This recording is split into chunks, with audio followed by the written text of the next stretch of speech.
এই মার্চ মাসেই যা গরম পড়েছে রান্নাঘরে থাকা মুশকিল হয়ে যাচ্ছে। আজকে আমি যে রেসিপির ভিডিওটা শেয়ার করেছি এটা এই গরমের জন্য একদম একটা আরামদায়ক রেসিপি।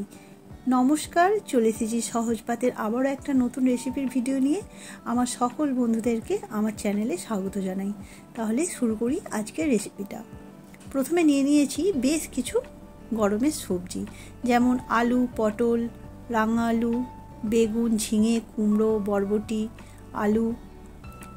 এবার সব সবজিগুলোকে একই মাপের করে কেটে নেব।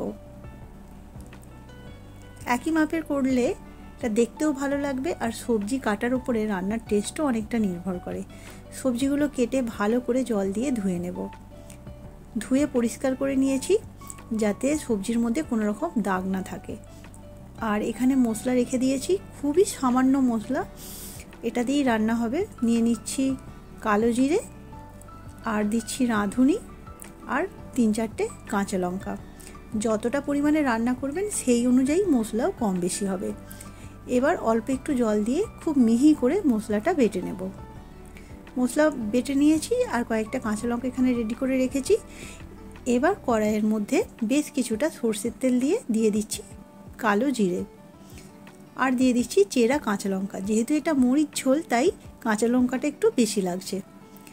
এবার যে সবজিগুলো সেদ্ধ হতে একটু সময় লাগে, যেমন আলু, রাঙা আলু, কুমড়োটা এখানে আমি খোসা সমেতই কেটেছি। প্রথমে সেই সবজিগুলোকে ভেজে নেব। মিডিয়াম ফ্লেমে 4-5 মিনিট মতো ভাজবো। তারপর সবজির গাগুলো দেখলে বুঝতে পারবেন যে একটু ভাজা ভাজা হয়ে গেছে। তখন কেটে রাখা বরবটি আর পটলটা দিয়ে নুন দিয়ে দেব। তারপর একটু নাড়াচাড়া করে নেব। এবার এটা ঢেকে 2-3 মিনিটের জন্য হতে দেব। 2-3 মিনিট পর ঢাকা খুলে যখন পটল একটু নরম হয়ে আসবে তখন এর মধ্যে দিয়ে দেব বেগুন আর ঝিঙে। বেগুন আর ঝিঙেটা যেহেতু সবজির মধ্যে সব থেকে নরম, তাই এটা সবার শেষে দেব। এই রান্নার বৈশিষ্ট্যই হচ্ছে প্রত্যেকটা সবজিকে যেন আলাদা আলাদা চেনা যায়, আর কালারটাও যেন মোটামুটি ঠিকঠাক থাকে, আর সবজিগুলো যেন খুব সেদ্ধ হয়ে নেতিয়ে না যায়। সবজি অনেকটাই সেদ্ধ হয়ে এসেছে। এবার এর মধ্যে যে মশলাটা বেটে রেখেছিলাম, কালো জিরে, রাঁধুনির আর কাঁচা লঙ্কা, সেটা দিয়ে দিলাম, আর দিয়ে দিলাম 1/2 কাপ দুধ।